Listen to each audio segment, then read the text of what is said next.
Welcome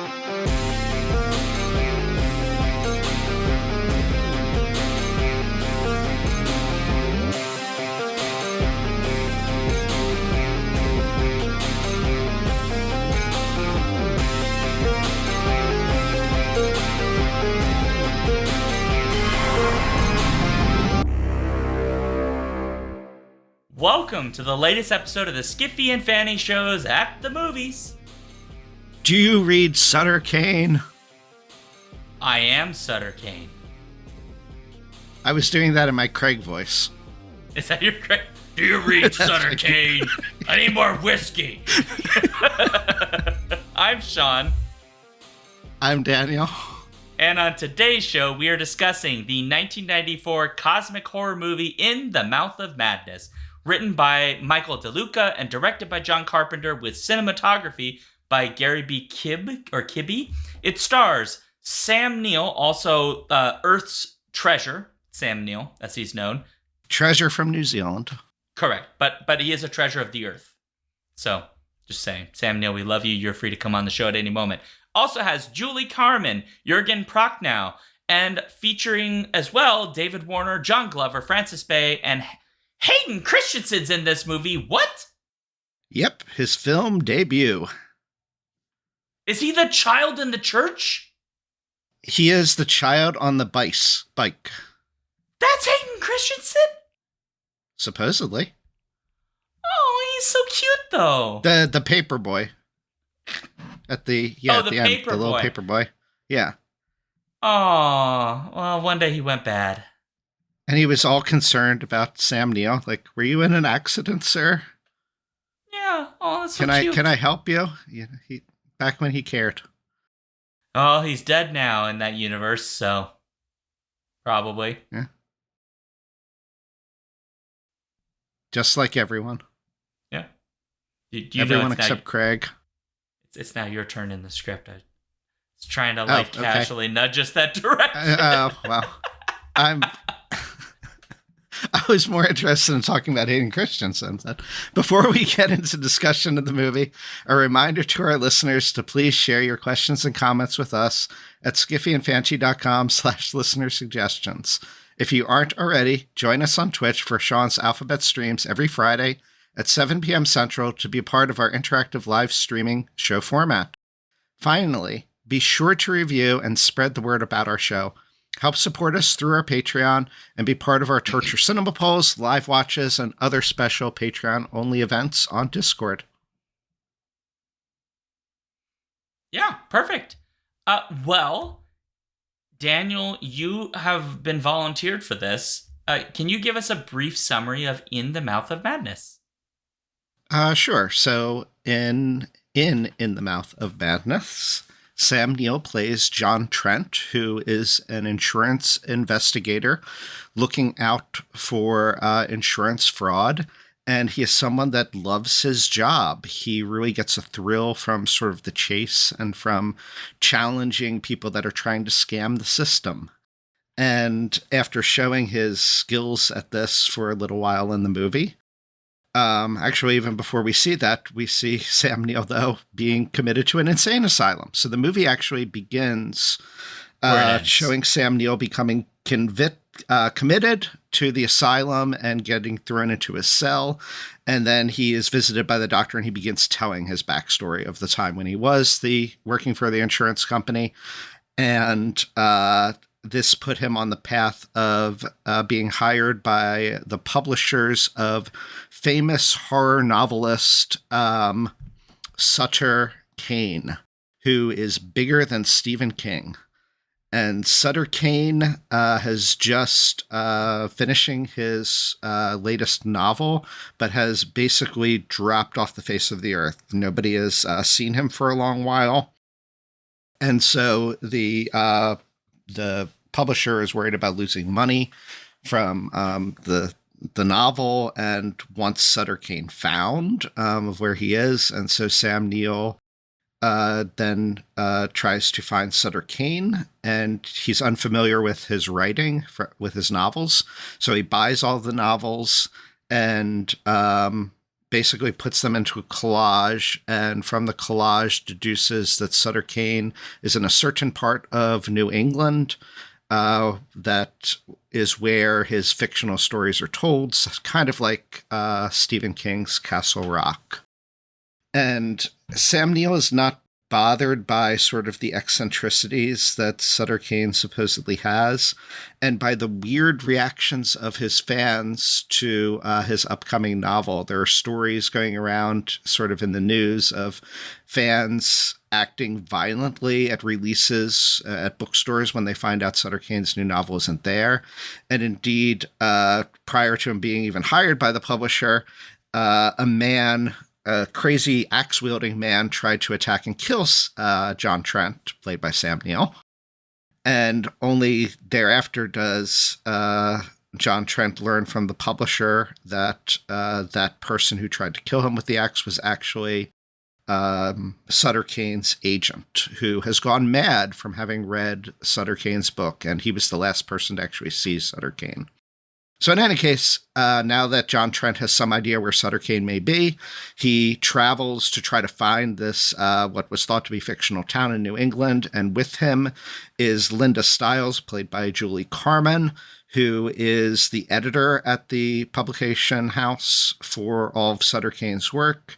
And together they go and they, through mysterious, weird, dreamlike circumstances, they end up finding the town, and there they find Sutter Kane, played by Jürgen Prochnow, and they discover, particularly John Trent, discovers that the rational world that he is used to thinking about and investigating may not be all that he thought it was. Fun fact, I don't know if you know, by the way, that the one and only Wilhelm von Homburg is in this movie. I did not. He goes by other names. Well, so you may know him from Ghostbusters 2 as Vigo from the painting. Oh, yeah, Vigo. Yes. That is him. Yeah. Yes. Totally makes sense. Yep. He was Vigo. Yes, he goes by another name, Norbert, or I can't remember the last name. I think his stage name was Wilhelm von Homburg because it sounds weirdly Weimar Republic-y. But interestingly enough, he was a professional boxer before he turned to film. I wouldn't say great boxer, fine, not great. Challenged for a couple of low-level belts, but he plays Simon in this, and unfortunately blows off his own head. One of the residents. Yeah, the resident of Hobbs End, right? One of Correct. The ones that are basically characters in Kane's brain and novel. Correct. Yeah. So I thought people would find that interesting because it is interesting. So there you go. So we have to kind of start with the big question, and I'll turn it to you again, Daniel. What'd you think about this movie? Did you like it? Did you dislike it? Did it give you nightmares? I don't know as it gave me nightmares, but I overall enjoyed it very much, more than I expected to. I first heard about this movie back when it first came out, seeing trailers for it on TV. And it came out at a time where I was probably maybe like a couple years too young to really see a movie like this in the theaters.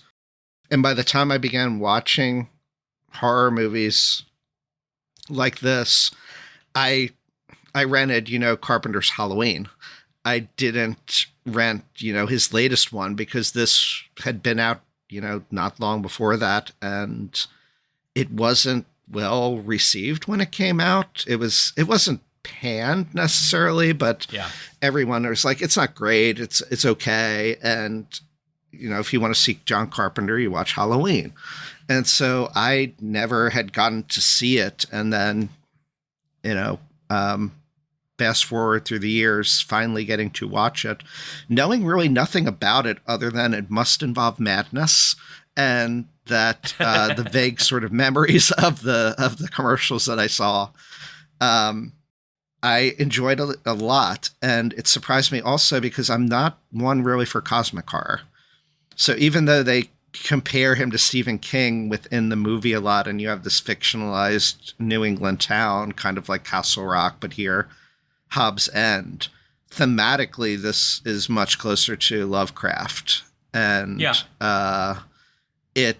that's not something that I really love or enjoy a ton. I don't dislike it at all either. I'm somewhat ambivalent to it usually. I can enjoy it. But this, after I watched it, I was like, this is the best presentation of cosmic horror I've seen. Because, particularly in a film form. Because sure. We can talk about it more later, but I think cosmic horror is really hard to pull off. Yes. Particularly once you get to the climax of it. And the idea of some madness is hard to pull off. I don't think it's a perfect movie. There are issues in it, definitely, which I'm sure we'll talk about. But overall, it's really fascinating. It does the themes well. And the special effects are really cool. And Sam Neill is great in it. Yes. So, yeah. What about you?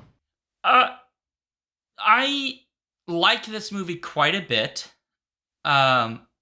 It is not his best film, certainly. I think it goes without saying that probably his most influential film is either The Thing or Halloween, which I think is inevitable because they both sort of did quite a lot for the genre of sort of straight slasher horror with Halloween, right? Setting up a whole massive wall of horror films, giving us effectively the concept of the final girl. Halloween is like the film they use as the primary example of this, and The Thing being science fiction horror and being quite honestly pretty terrifying actually as science fiction horror. And I think it's not his worst film, which I still submit is Ghosts of Mars, which is just an atrocious Which film. You did for Torture, right? Yes. I think a lot of people dislike his vampires, and I don't dislike vampires as much. I think it's an interesting film. It's got its own problems. And Vampires is just a few years after this one. And my thinking about In the Mouth of Madness is I pretty much agree with you that I can't think of any film of roughly this era or roughly the sort of 20-year period of this era that does cosmic horror as well as this film does. There must be exceptions, right? I just don't know them all, but so not in at least not that I know of in the traditional sense of it. In some ways, something like Event Horizon is cosmic horror, but it's sci-fi cosmic horror. Right, you're thinking like the true supernatural. You're thinking the true supernatural. And the existential kind of dread, at least what I remember of Event Horizon. So I guess there's other movies that kind of deal with some similar themes that... I mean, that wasn't well loved at the time, and I think is more respected now. But in the traditional Lovecraft way, I mean, most real Lovecraft adaptations had been done prior, the bigger ones that got cult status. In the 90s, the ones that were being made that I know of were really cheap, like direct-to-video kind of ones, I think. And I don't know, I can't think of anything of this era that I would call really particularly good in its treatment of cosmic horror. I found this film in particular, it's the fact that the cosmic horror element does not really get truly revealed until the very end. There's like all these hints, but we don't really see it till the very end. And I think you could make the mistake of overindulging in all of the animatronics and weird puppetry and stuff, and this doesn't. It does some Spielbergian things where it sort of just recognizes that if you show this too much, it loses what makes it terrifying because the technology is just not really quite there yet, or they just didn't have the money for it, potentially. So for me, the cosmic, the element of the story following Sam Neill's Trent losing his sanity and constantly fighting against what to the rest of us is very obviously the actual reality. And he keeps saying, no, that's not reality. And that descent until finally he hits basically rock bottom. I found that to be quite compelling and pretty effective overall. Right. And that's helped by Sam Neill's performance. He does a really good job in this film. I mean, it's Sam Neill. I don't know that he's ever phoned in a performance. He gives his all to this performance, and you believe it. You believe that this is a man that, even though he's like an investigator, a fraud investigator, he's like a very matter-of-fact kind of man who has hit a point where the notions of what is real fact has lost its meaning, and how do you make sense of that world anymore? Right. I think the end scene in particular, maybe a little underwhelming, of him laughing in the movie theater at a movie of himself. It's a little underwhelming in some aspect, but then if you think about it as oddly the most sane thing you could do in that circumstance, the world has gone to hell in a handbasket at this point. Right. I mean, I found that ending to be like perfection. But I understand the idea that it's somewhat underwhelming in terms of like a big cinematic climax, or somebody wanting to see the sort of fall of civilization. It's a microcosm of that being shown, but I found that so much more interesting, and that journey that he goes on as a character, and that's so well acted, as you said. He goes from the seriousness doubter to beginning to see signs that this reality that he keeps saying that this is reality is not, and it's being shattered. There's a fear there that you begin to see creeping into him, even as he's saying, no, this is reality. This is reality. There's a desperation that begins to build until ultimately at that ending, he's giddy. It turns completely into this giddiness which, like you said, that's the most sane response. Which in and of itself sounds insane. It's like Oingo Boingo song. It only makes me laugh. Like when you hit rock bottom, that's what happens. And it also is so nice that so Carpenter doesn't show what happens as everything's falling apart, really. You see it has fallen apart, but he doesn't show you that process. And showing utter madness, utter destruction of the world is difficult to pull off in a way that makes it still seem frightening and not seem cartoonish or over the top.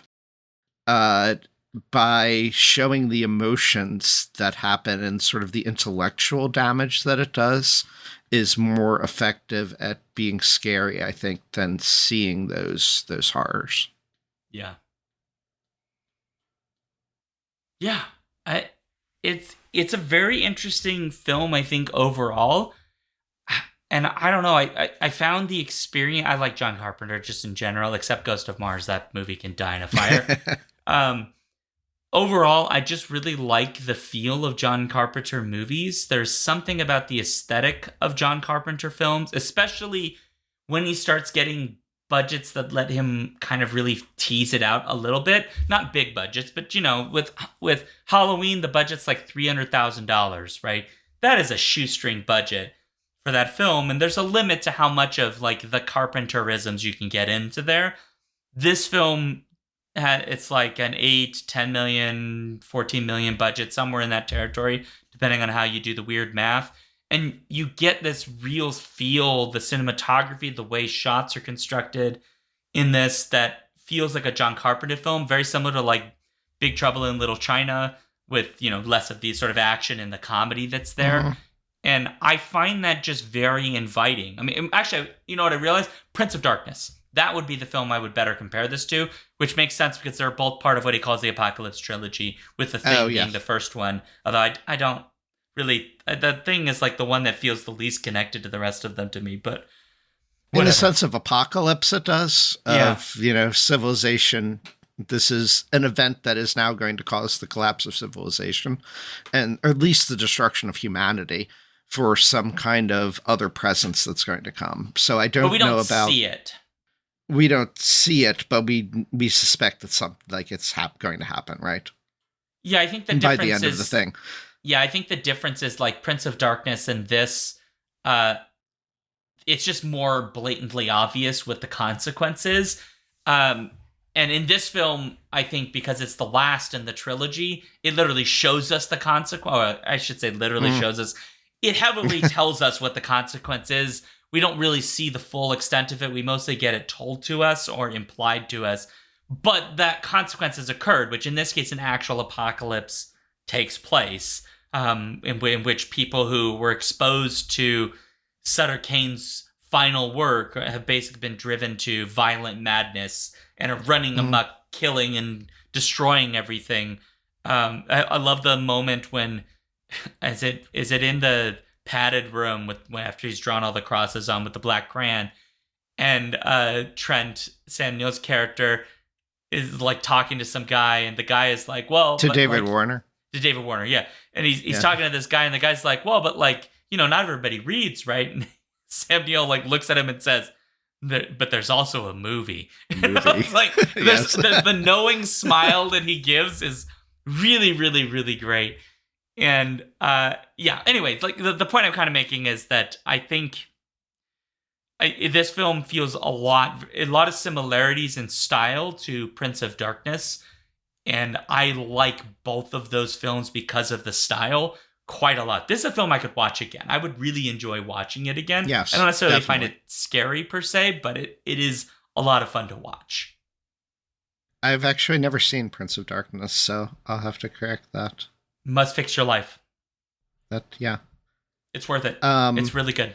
I have seen The Fog, and that too, I would say, has a vibe or similarities to this as well. I completely forgot he did Memoirs of an Invisible Man, which also had Sam Neill in it. Oh my goodness, I didn't remember that. I saw that in the theater when it came out, and I have not seen it since. But that's a very different kind of movie from John Carpenter, if I remember correctly.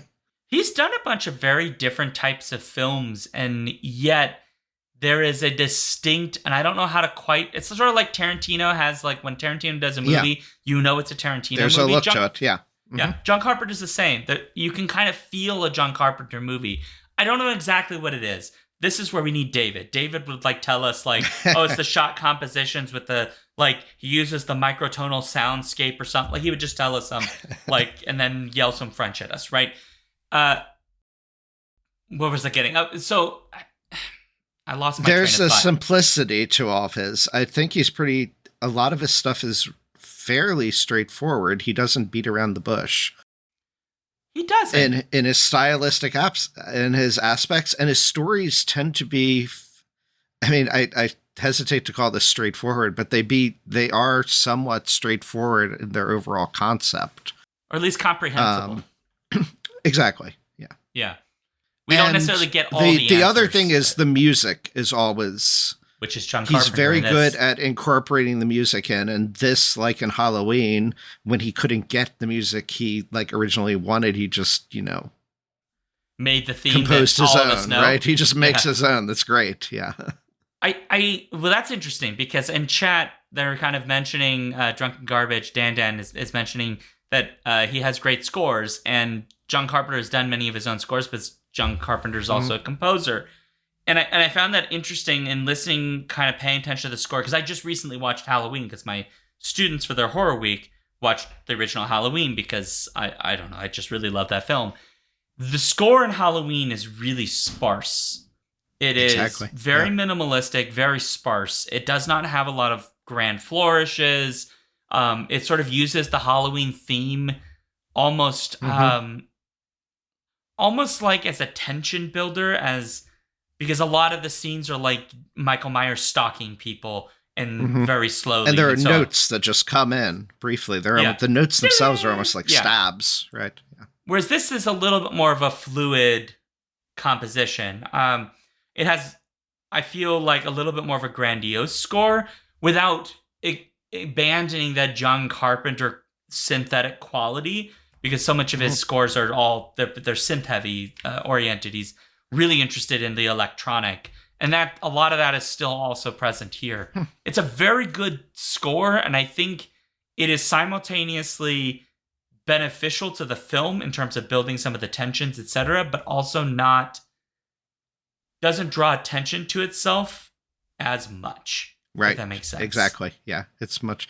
That's one of the reasons why I don't know if I could say anything intelligent on the score per se of In the Mountain of Madness, other than that I have the sense that it really enhanced the viewing experience without standing out.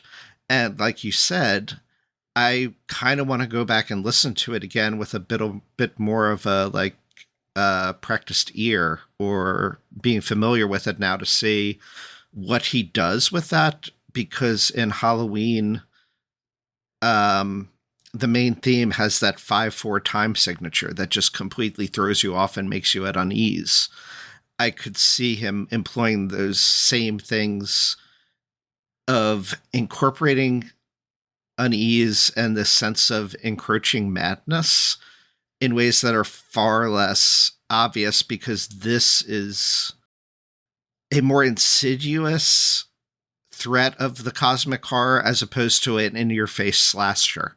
So the music has to be more insidious than what the previous film, Halloween, would have needed. Does that make sense? No, it makes total sense. It requires a very different kind of soundtrack. And I think it's probably helped that the budget is larger here, so he probably has more time to work on that than he probably did with Halloween. Although not the budget that I guess he expected to get for this, because his budget was cut. Which, whatever. Jerks. Yeah.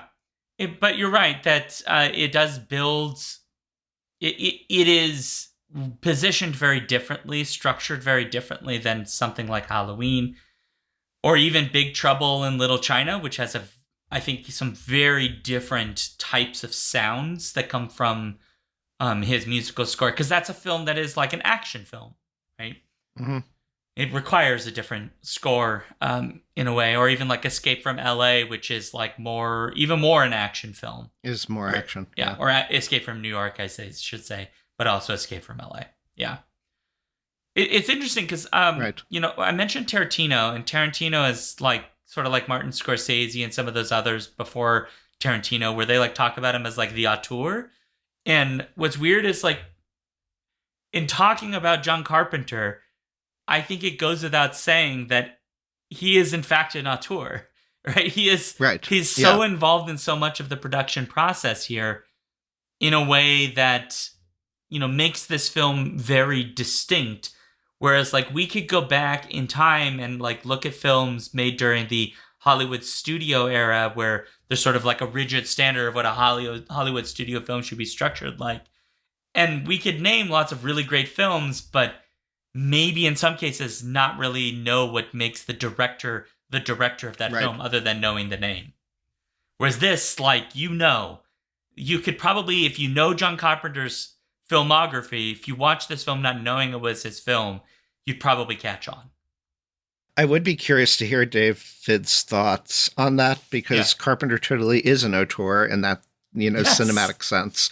But compared to all the other auteurs like Tarantino, like Kubrick, like Hitchcock, whoever you want to say, even Ty West, all of them have eccentricities. All of them have flamboyance to them, like Wes Anderson, right? The color palettes. The Kubrick definitely had flamboyancy to him. Yeah. Carpenter doesn't have that. He has a much more subtle touch, while still in an almost like quotidian kind of like day-to-day, like normal person, average touch to the movies that don't come across as pretentious, don't come across as abnormal or different. Does that make sense? And as a result, you don't notice it as directly, yet at the same time somehow manages to have the distinctiveness to it. Yes, because you're right that, like, if we take Tarantino as our example, like, you would think of, like, Tarantino-style dialogue would be one of your key giveaways. Right? Yes, so, like, Reservoir Dogs opens literally with all the characters talking around a table about, like, the value of tipping and why you should or should not tip and how much, right? It's a conversation that, in the grand scheme of the film's plot, does not seem relevant. Tarantino says in his interviews that he uses these scenes as like basically character development. You learn a lot about who these characters are, what their values are, etc. from these sequences, and so it can make you feel more connected to the characters. But Carpenter doesn't do that. There's no moment where like Sam Neill sits down with any character and like waxes lyrical about unrelated stuff to the film. Every single sequence is in some way related to the plot of the film. So the very first scene we get with him after in the past, right? Not in the very beginning of the film where he's in the padded room, right? And he's committed, right? The very first scene is him literally catching a guy committing fraud with his wife and like unveiling the mystery like the grand investigator, almost noir fashion, right? And we would think that would be unrelated, except that is the whole impetus for the entire plot. He is only involved in this because of his superior ability to catch fraud. And so he is literally hired to go after Sutter Kane to figure out whether or not this claim that is made by the publisher is a legitimate claim. And that's what leads him down this path, right? Not by any fault of his own. It should be noted, it is not his hubris that leads to his downfall. It turns out, no, sometimes things happen to you and there's nothing you can do about it. So I think it's really an interesting way of telling this story, because when we say it's matter of fact, we say that he doesn't beat around the bush about what characters are up to, what they feel, what the plot is, etc.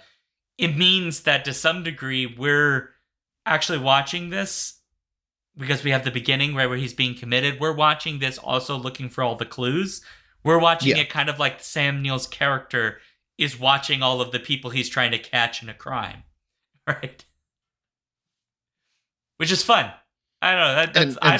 And slowly see everything come apart too, which to some degree, I don't know about all of his movies, but ones that I can think about off the top of my head that I have seen, like The Thing, The Fog, Halloween, this. Yeah. At least all the horror ones, they all share that quality of having a certain nihilistic bent to them, of there being something out there that is an evil that's not quite definable, that is a threat that it's kind of hopeless to fight against. And you have sort of scientific figures of some kind that no longer really act scientific because they realize that it's not rational. You can't fight this with rationalism.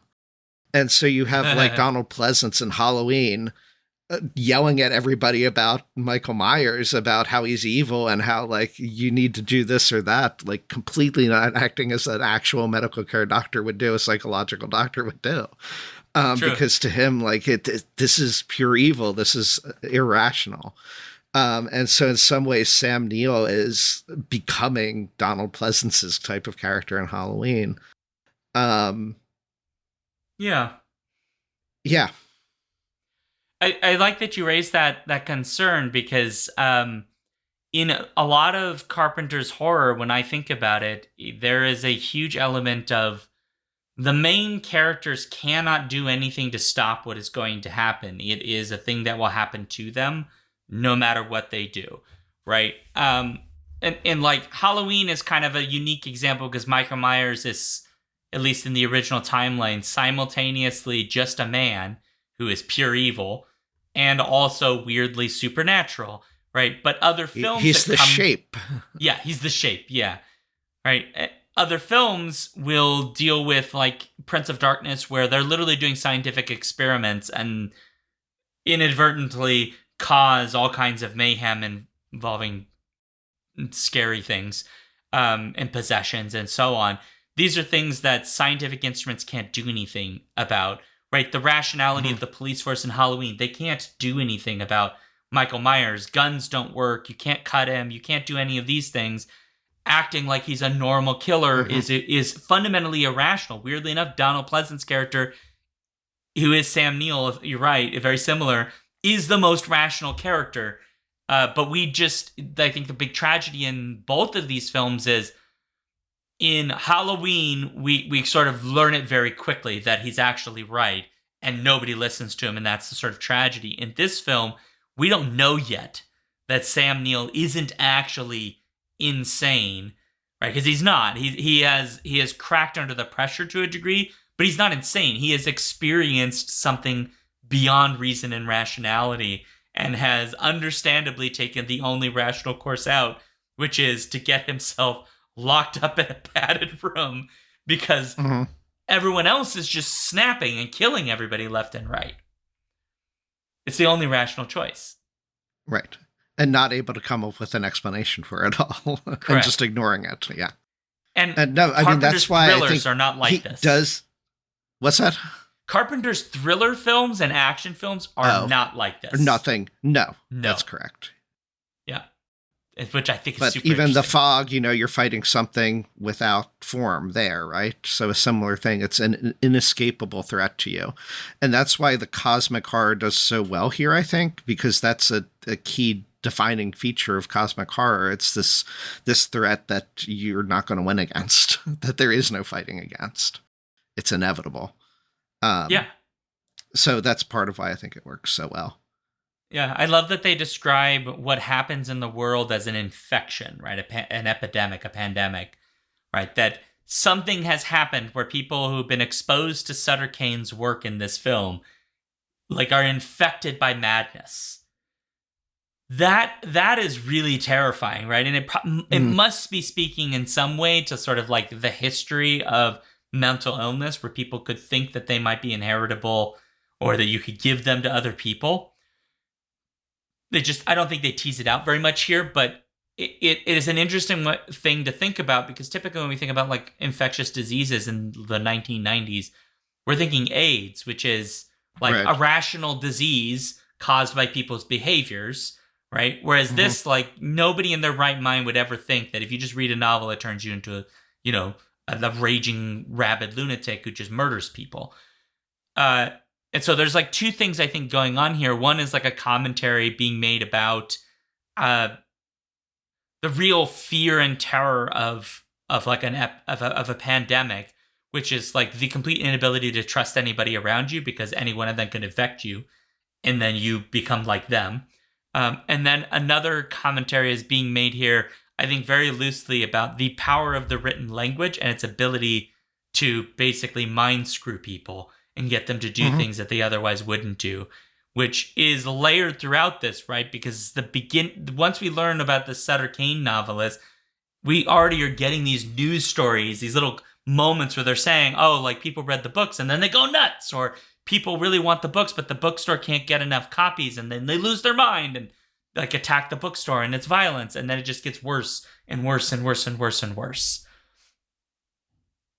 Yeah, all of that is very linked to sort of the tradition of cursed objects in horror, and the idea, right, that like, and I love stories like that link to, like, you see a movie and you go crazy, you see a movie and it's evil and it causes something, read a book and it does it. So it continues that, but you're right that here it takes that very old tradition in horror literature, I would say, and that continued in horror movies, and puts a modern kind of spin to it, or combines it with, horror movies in the past like Nosferatu that have been commentaries on epidemics. Uses that to also talk about disease spread and the fears that are associated with that. And also uses the whole plot as a way to kind of explore a feeling that, to me, was the scariest part of that movie, is like, I could see living in this world, because I look at reality now and I say, why is reality so crazy? Why are there a bunch of like nut jobs out there doing all these crazy things? And other people are like, oh yeah, this is just normal, right? And to me, it's like, no, the reality's not supposed to be like this. So I could totally empathize with sort of that panic and the sort of like combative, like, no, reality should be this, feelings of Trent, of Sam Neill's character in this.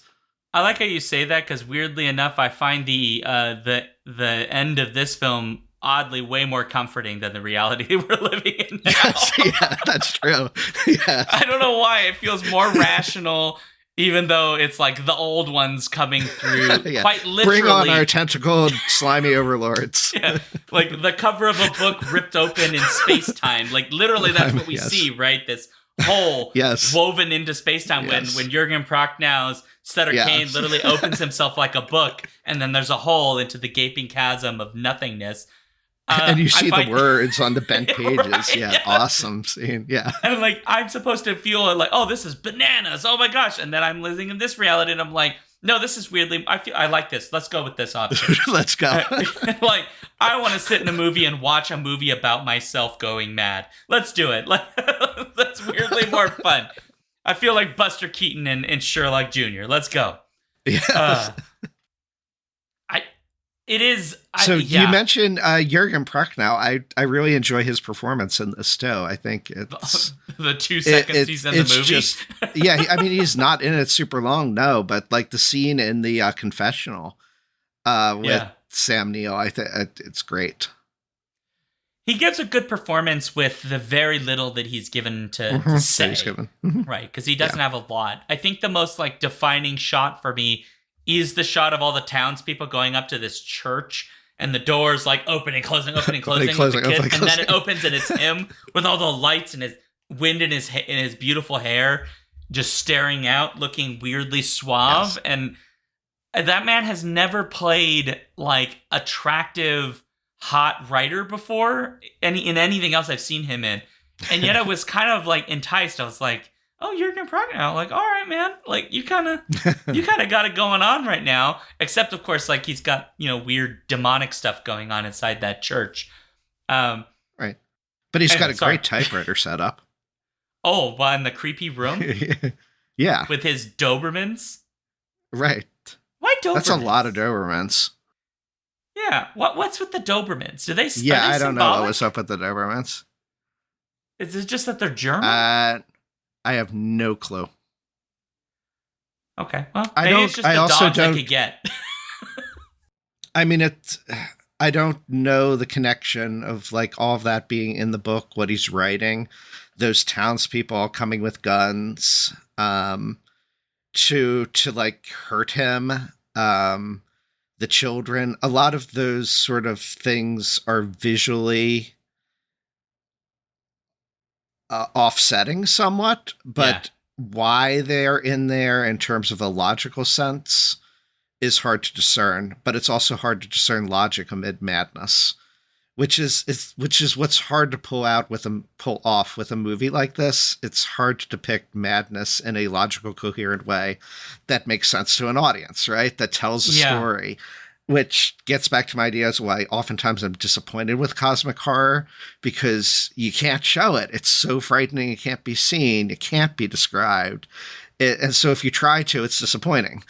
You can't describe madness in a way that allows you to describe it. It's almost like self-defeating in a way. And this does the best at straddling that.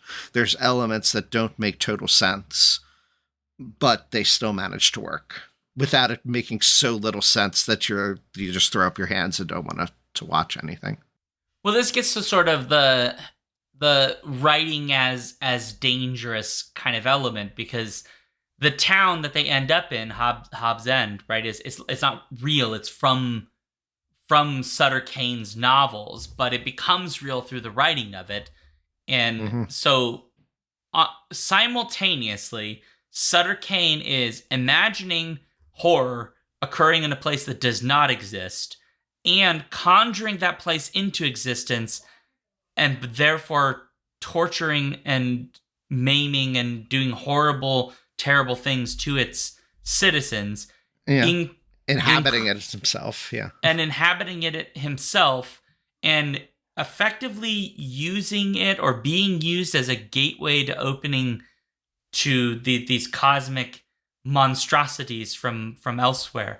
And the townsfolk and their children and so on, it's not really explained in this. I think the only thing that we know for certain is that whatever Sutter Kane is doing inside this condemned super mega church that he's inside of he is destroying them. right? They are Right. being consumed by whatever power or forces are at work here. So much so that it appears that he starts with their children, which is like really effed up when you think about it. They're the first to be taken by the slimy tentacled ones. Yeah. Precisely. And we learn later, inhabit their bodies. Mm-hmm. And then they like rot away from the outside in, which is really sad because you could feel for the townsfolk when they're there. You know, these are people that like have been conjured into existence. Like this place doesn't really exist. Yeah. And they're one. And they know, but they have self-realization of it, right? Yes. Right. They know that they're not there. Which gets to the human condition, right? The idea that if we are created and we have knowledge of our own mortality and the knowledge of our own doom and pain and what kind of the nature of that universe, right? This movie gets into those kinds of questions too. And I have a reason for going in this direction that hopefully I'll be able to make clear after I confuse you maybe. But okay. It reminded me a lot of Star Trek, particularly Star Trek The Next Generation, with the holodeck, which Star Trek never really dealt with as fully as it should have. And the concept that you create this world, you create these characters in there to do with whatever the hell you want. You write their lives. You have control over them. They don't have agency. And in certain episodes, you find out that holodeck characters actually have self-awareness and understanding that they are holodeck characters. And then they're sitting there like, wait, you're going to turn off the program and I'm going to wink out of existence. I'm going to do what the story programs me to do. Like I'm a bum in life because that's what I've been programmed to be. This gets to that same concept. Star Trek ended up, particularly in the early seasons of Next Gen, like the second season, played it almost for like comedic effects and never really get to like how disturbing this is. Even with the Moriarty episodes didn't get to it. This deals with it in a much more honest manner. Yes. Yeah, I agree. Gosh, Star Trek's morality we could talk about for a whole day. There are some decisions that are made. My students just watched the Tuvix episode of Voyager, so... Well, this is why I bring this up, because the writer of this movie is the writer of an episode of Star Trek Voyager. The infamous one of the worst episodes of Star Trek ever, where Tom Paris breaks the warp barrier and he and Janeway turn into salamanders and have little baby salamanders together.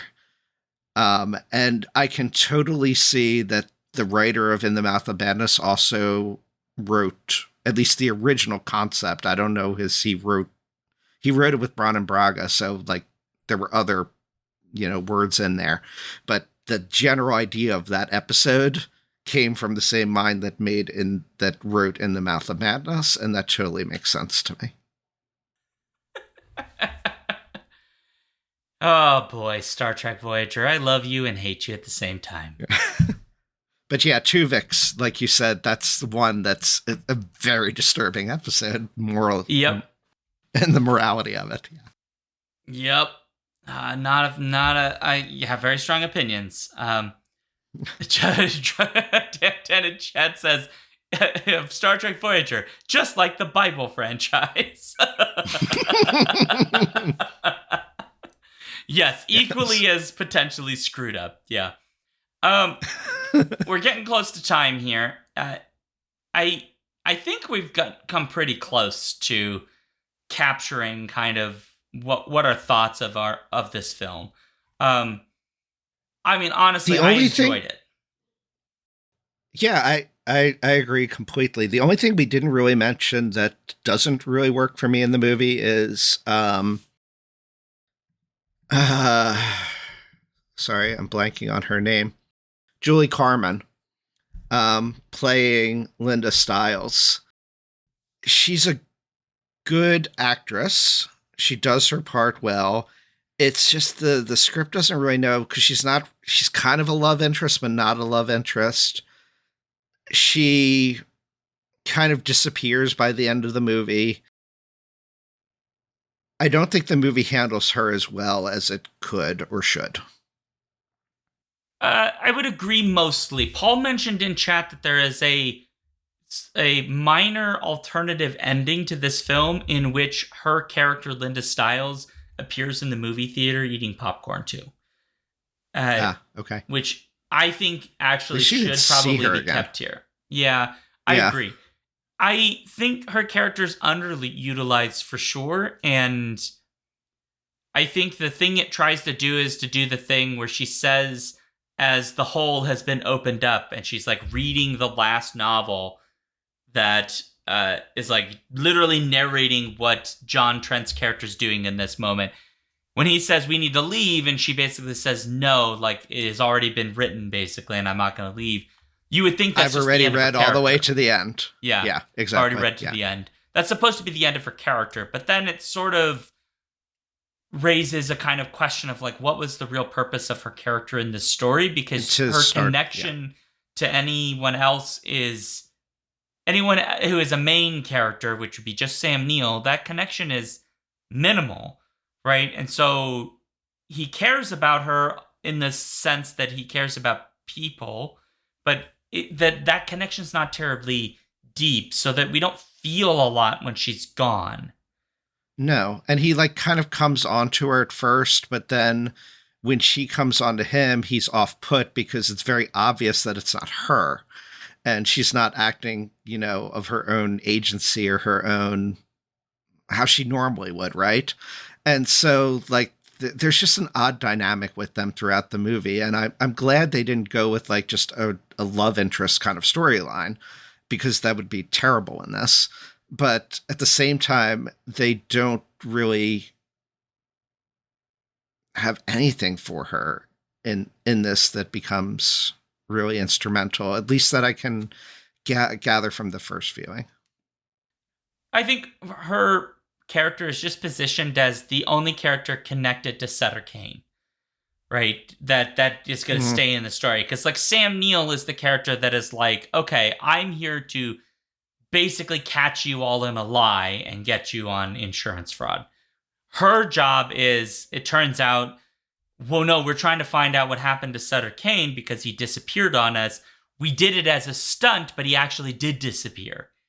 And so that's where their characters are positioned. But because Sam Neill's the main character, pretty much every other character is very secondary by default. And I think this film would have to be another 15 minutes long in order to do her character the kind of justice. And I don't know that the plot of this film can survive that. If that makes sense. Yeah. I like her character. Yeah.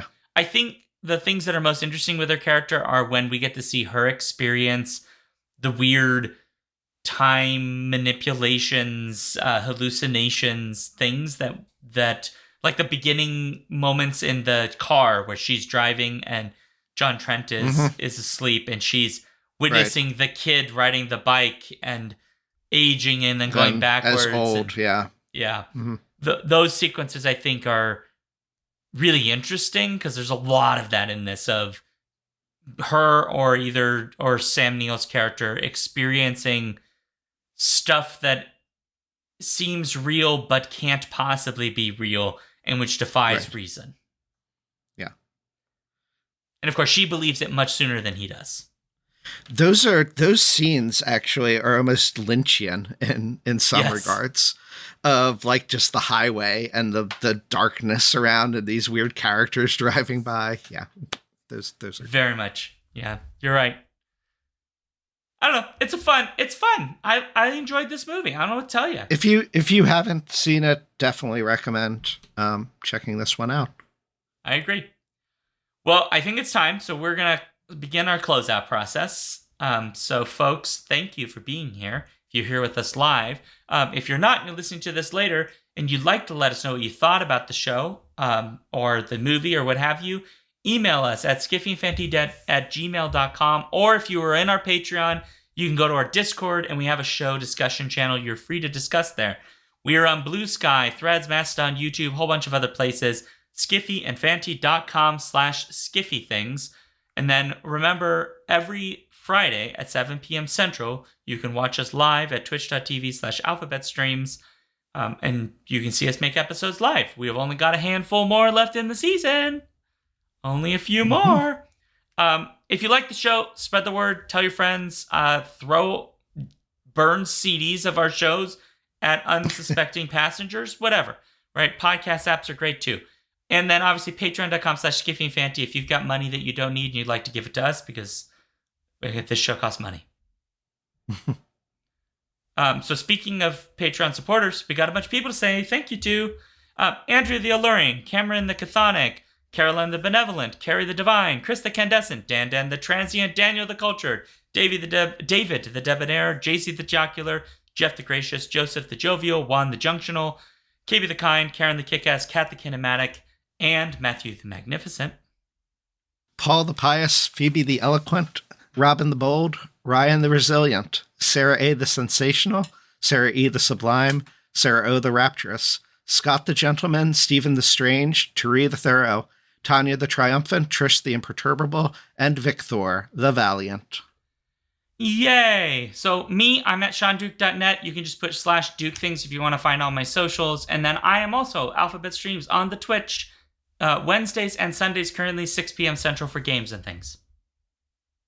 You can find me, Daniel, at Reading 1000 Lives, and with that on Blue Sky and on the Skiffy and Fanty blog. Excellent. Well, as required by the Skiffy and Fanty bylaws, I must make this happy now. And so, Daniel, you may not know this, but by being on this episode, you have opened a hole into the other dimension. Yes, peel back the layers of your book face, I'm trying to peel Paul. back my face. You gotta do it harder, my friend. Daniel, come on. And so, yeah, out of that will come a long string of of Teletubbies. One happy thing is we have lots of cool stuff on the slate already for 2026 for Skiffy and Fanty. That is very cool, and we are not going to say what those are because no, we aren't. Meaner. All right, on that note, awkward ending. Oh no, happy ending and scene.